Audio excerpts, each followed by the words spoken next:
In the 6th century BC, the Greeks arrived in the territory that today we call Catalonia. They were followed by the Romans. These two empires founded cities and spread the basis of Western culture whilst fostering an economy with a high importance on maritime commerce. The Romans brought their language Latin, which would eventually evolve into Catalan. In the 9th century AD, the Catalan counties or earldoms depended on the Frankish kings. But this all started to change when Count Wilfrid the Hairy created his own noble dynasty, which governed a territory between the Pyrenees and the Mediterranean Sea. Some years later, the Catalan nobles decided to stop paying taxes to France, and in doing so, became fully independent. In 1162, Ramon Berenguer IV, the Count of Barcelona, married Princess Peronella of Aragon. This marriage led to the creation of the Crown of Aragon.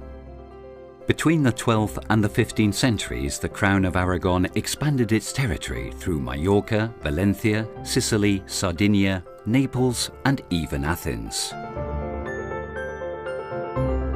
It swiftly became a powerful military and commercial empire which was administrated from Barcelona as a confederation in which each state had its own regulations. One of the oldest parliaments in the world, the Corts Catalanes, was established in 1283 in Catalonia. It was composed of representatives from the three estates: the military, the church, and nobility.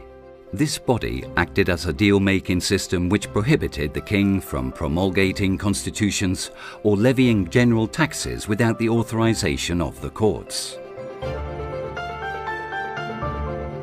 To administrate the day-to-day life between court sessions, a new institution was created in 1359.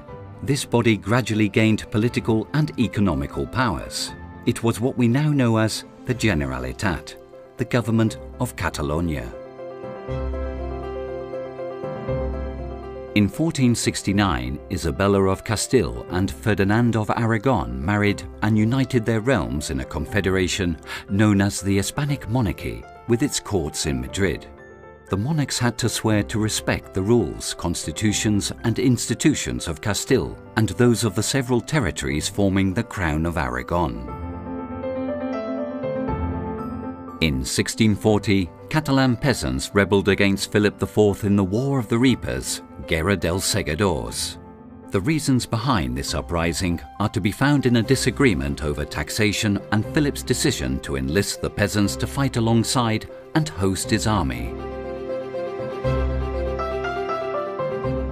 During the war, the Generalitat established the Catalan Republic, protected by France.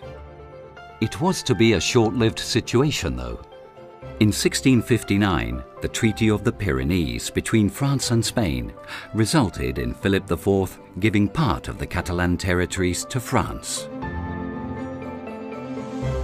In 1701, a huge international conflict known as the War of the Spanish Succession broke out. Europe was divided in its support for the two pretenders to the Spanish throne. Empires such as Great Britain and the Netherlands defended the Catalans and their preference for the pretender, Archduke Charles III of Austria.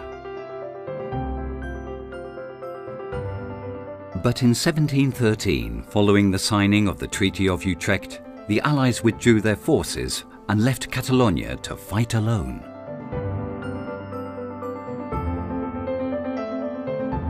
After 14 months of continuous bombardment, Barcelona finally capitulated on September the 11th, 1714.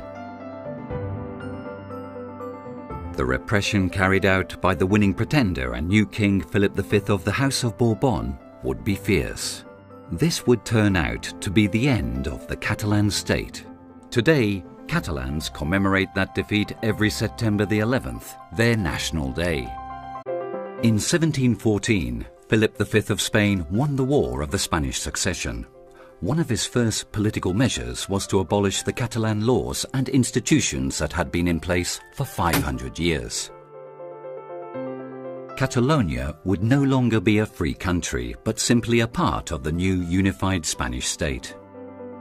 The new king set about homogenizing every aspect of his territory based on the Castilian culture. For this purpose, he replaced public officials and governors, imposed high taxes, and enacted the first law banning the use of Catalan language in public administration. That was only the beginning of an ever-increasing repression of Catalan culture that would last for generations. The Catalan language evolved from Latin centuries ago in the same way as French, Italian or Spanish did. Despite its importance in the world of literature, it was suddenly excluded from the public arena. It was now down to the people to keep Catalan culture and the language alive.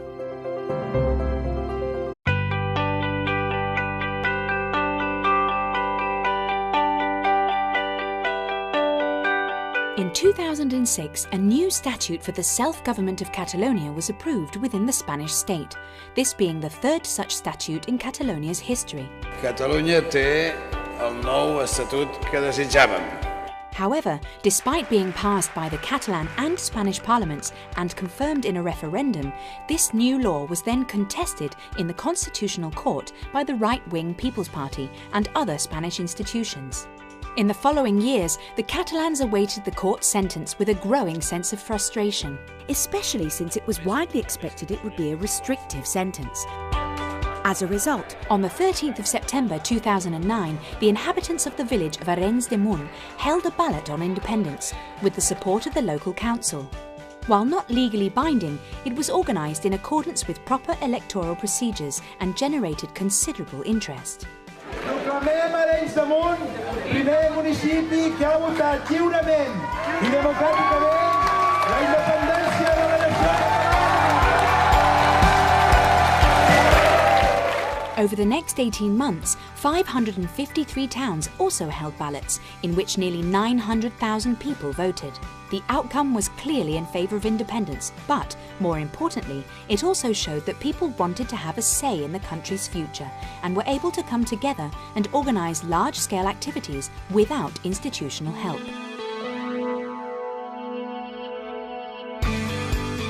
In June 2010, 4 years after the statute had been passed, the Constitutional Court's decision was finally made public. 41 articles of the statute were abolished or reinterpreted. In response, a huge demonstration was held in Barcelona on the 10th of July with the slogan, "We are a nation, we decide." 1 million people protested peacefully, including the president of the Catalan regional government, representatives from almost all political parties, and more than 1,600 entities from civil society. It was organised by Òmnium Cultural, an organisation which has championed Catalan culture ever since the times of Franco's dictatorship.